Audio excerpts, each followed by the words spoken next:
ओम नमो भगवते वासुदेवाय। ओम नमो भगवते वासुदेवाय। ओम नमो भगवते वासुदेवाय। कृष्णाय वासुदेवाय देवकी नंदनाय च नंद गोप कुमाराय गोविंदाय नमो नमः। हे कृष्णा करुणा सिंधु दीनबंधु जगतपते गोपेश गोपिका कांता राधा कांत नमस्तुते। तप्ता कंचन गौरंगी राधे वृंदावनेश्वरी वृषभानो सुत देवी प्रणमामि हरिप्रिय। श्री कृष्ण चैतन्य प्रभु नित्यानंद श्री अद्वैत गदाधर शिवासादि गौर। हरे कृष्ण कृष्ण कृष्ण हरे हरे हरे राम।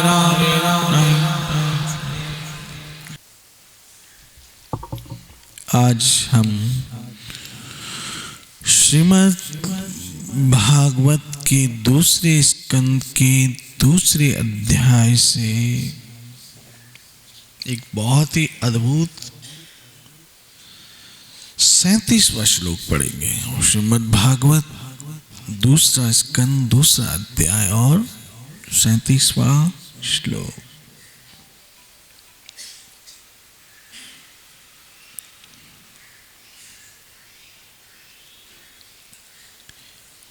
इस श्लोक में बहुत अद्भुत बात का वर्णन हुआ है। बहुत ही अद्भुत बात का वर्णन है। मैं ये श्लोक पढ़ता हूं, ध्यान से सुनिए। जो लोग भक्तों के अत्यंत प्रिय, जो लोग भक्तों के अत्यंत प्रिय भगवान कृष्ण की, सुनिएगा एक एक श्लोक ध्यान से। जो लोग भक्तों के प्रिय अत्यंत भगवान कृष्ण की अमृत तुल्य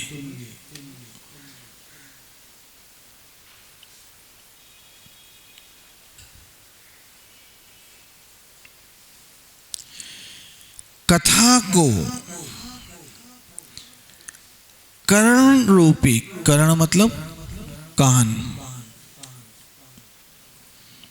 जो लोग भक्तों के अत्यंत प्रिय भगवान कृष्ण की अमृत तुल्य कथा को कर्ण रूपी अर्थात अपने कानों रूपी पात्रों से, पात्र मतलब जी प्याला बर्तन से भर भर के पीते हैं। क्या कहा? भर भर के पीते हैं। यहाँ संस्कृत शब्द है पिबंती। पिबंती मतलब पीते हैं। कहां से? कानों से। अर्थात जो लोग भगवान श्री कृष्ण की अमृत तुल्य कथा को नित्य निरंतर कथा कीर्तन भजन अपने कानों से सुनते रहते हैं। और कैसे सुनते? भर भर के, अधिक से अधिक, अधिक से अधिक, ज्यादा से ज्यादा, ज्यादा से ज्यादा। उनको लोभ रहता है, उनको लालच रहती है, ज्यादा से ज्यादा कृष्ण कथा सुने। क्योंकि यहां जो अमृत तुल्य है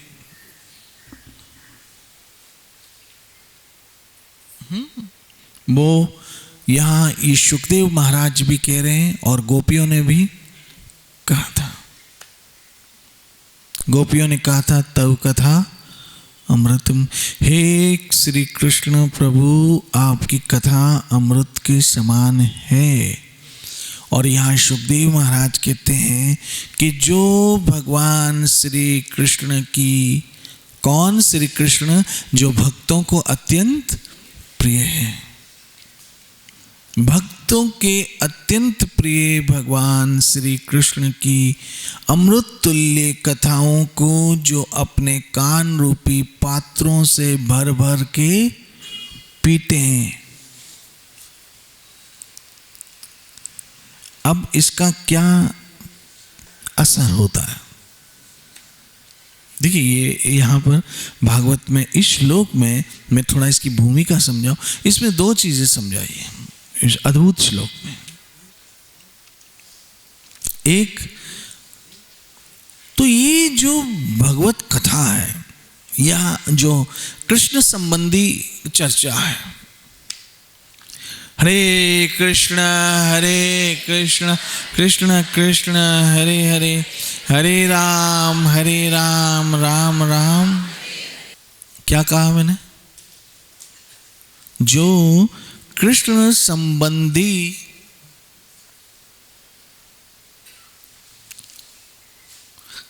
संबंधी चर्चा, चाहे वो भजन हो, कीर्तन हो, सत्संग हो, हरि नाम हरि नाम, कृष्ण नाम, कृष्ण कथा, कृष्ण के विषय चर्चा, कृष्ण के विषय बातें, कृष्ण कथा। इसका या इस श्लोक में दो चीजें समझाई है। एक, ऐसा करने से क्या प्रभाव पड़ता है, क्या ऐसा करने से क्या प्रभाव पड़ता है। पहली बात, ऐसा करने से क्या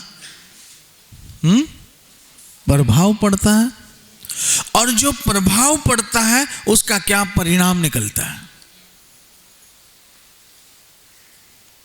ये जो रोज आप माताएं, आप बहनें, ये सज्जन जो अपने काम, नौकरी, घर से आप सब अपना समय निकाल के आते हैं,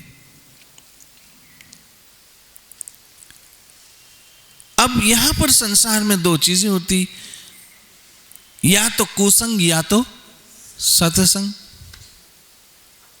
अधिकतर लोग कुसंग में अपना समय बिताते हैं, संसार की गॉसिप,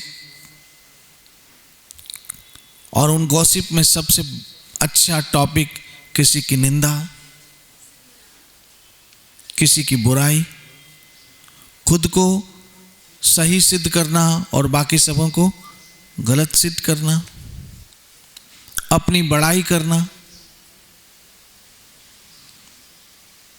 अपने आप का बखान करना। कई लोग ऐसे खामाखाई अपना बखान करते, बापू कल तो मैं सारा दिन बहुत बिजी रहा। क्यों?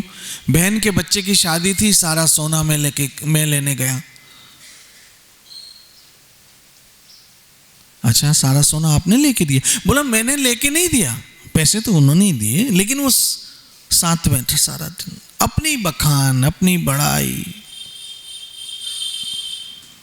बेगानी शादी में अब्दुल्ला दीवाना, ये जेको मंदिर आने मां ठहरायो, बेगानी शादी में लगाई एक इंट, क्रेडिट ले लिया सारे, बोलो ना, मंदिर का। लगाई एक इंट और क्रेडिट ले लिया सारे लोगों पे, सिद्ध करने की कोशिश, ये तो मंदिर सारा मैंने बनाया, ये गुरुद्वारा मां ठहराया। दान दिया हो 5,000 रुपये और वसूल किए उसके बदला 5 लाख रुपए। ऐसी वृत्तियों का कुसंग कहा जाता है, जहां अभिमान, जहां घमंड, अपने आप को महात्मा सिद्ध करने के लिए बड़ी बड़ी बातें करना, कुसंग। और कुसंग में कनरस आता है, किसी की निंदा सुनना, किसी के विषय सुनना,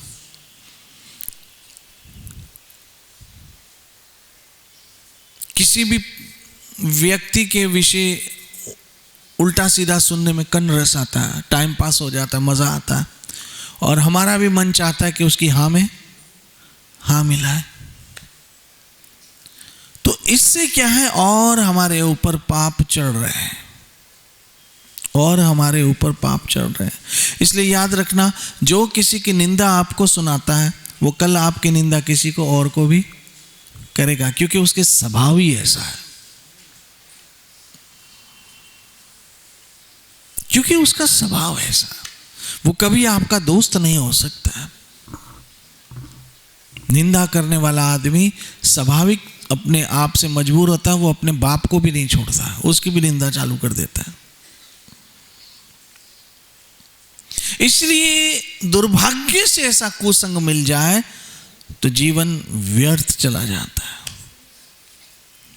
और अगर हरि कृपा से सत्संग मिल जाए, सत्संग जिसका आधार कृष्ण कथा हो, सत्संग जिसका आधार कृष्ण भजन हो, जिसका आधार कृष्ण के विषय चर्चा हो, इस तरह से जो अमृतपान करते हैं, और वो अमृतपान अपने कानों के द्वारा करते हैं। याद रखिए, जब हम किसी की निंदा सुनते हैं तो मतलब दूसरों का कचरा कानों के द्वारा अंदर लेते हैं। निंदा मतलब किसी के विषय भी नेगेटिव बातचीत, उसके दोषों पे, उसकी बुराइयों पे चर्चा, और खुद को सही सिद्ध करना।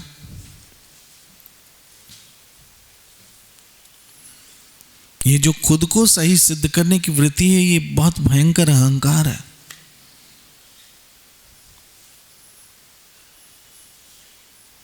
दूसरी ओर श्री हरि नाम कथा, श्री हरि कथा, कृष्ण कथा, जिसको भागवत में कहा तव कथा, आपकी कथा, यहाँ पर भी इसी श्लोक में भी कहा जो कृष्ण कथा अमृत तुल्य। अच्छा, अब इस पे आपका भरोसा होना चाहिए कि जो कृष्ण कथा सुन रहे हैं वो क्या है? अमृत है, पक्का अमृत है। ये आपका विश्वास होना चाहिए।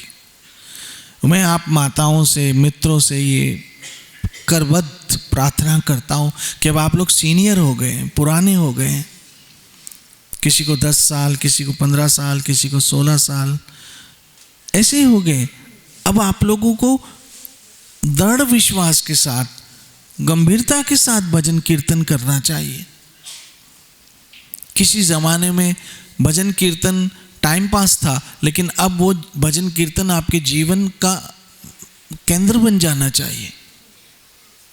कथा, कृष्ण कथा आपके जीवन का केंद्र बन जाना चाहिए। अब अमृत तुल्य कथा जो अपने कानों से पीते हैं, अर्थात जो सुनते रहते हैं कथा, कृष्ण के विषय जो सुनते हैं, फिर वो बोल के सुने या गा के सुने, हरे कृष्ण कृष्ण कृष्ण हरे हरे, हरे राम राम राम हरे हरे।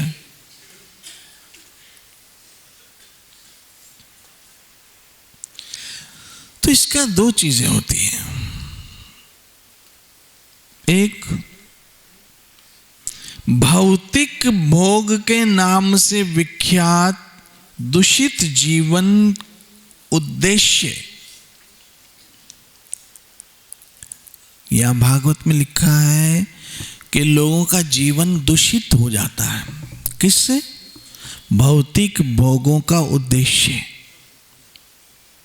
आज सब लोग इसी उद्देश्य से जी रहे हैं कि ज्यादा से ज्यादा मैं भोग सकूं, बड़ा घर हो, बड़ी मोटर हो। अच्छा, हमारे जीवन में सब कुछ बड़ा हम चाहते हैं। बड़ा घर हो है कि नहीं? बोलो हाँ या ना। बड़ी मोटर हो, बड़ा बिजनेस हो, बड़ा नाम हो। अगर सबसे बड़ा कुछ चाहिए तो वो तो कृष्ण है, वो तो है ही नहीं।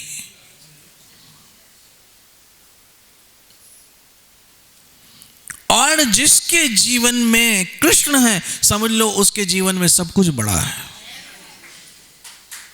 सब कुछ बड़ा है जिसके जीवन में कृष्ण है, क्योंकि कृष्ण से बड़ा कुछ भी नहीं है।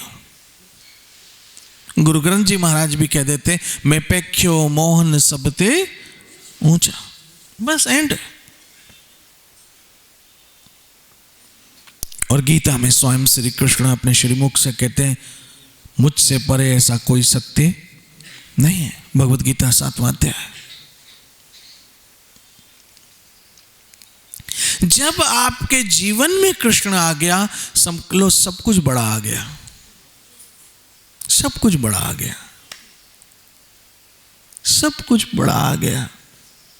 जब आपके जीवन में कृष्ण नाम आ गया, हरे कृष्ण कृष्ण कृष्ण हरे हरे, हरे राम राम राम, समझ लो सब कुछ बड़ा आ गया, सब कुछ बड़ा आ गया जब आपके जीवन में श्री कृष्ण नाम आ गया।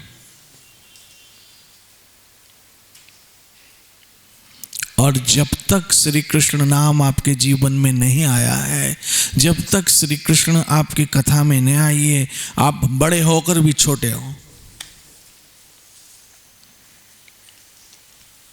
लोग मुझे ऐसे बोलते हैं, बापू इनसे मिलिए, ये हमारे उल्लासनगर के बहुत बड़े नाम वाले आदमी हैं। कभी कभी ऐसे लोग इंट्रोडक्शन कराते हैं।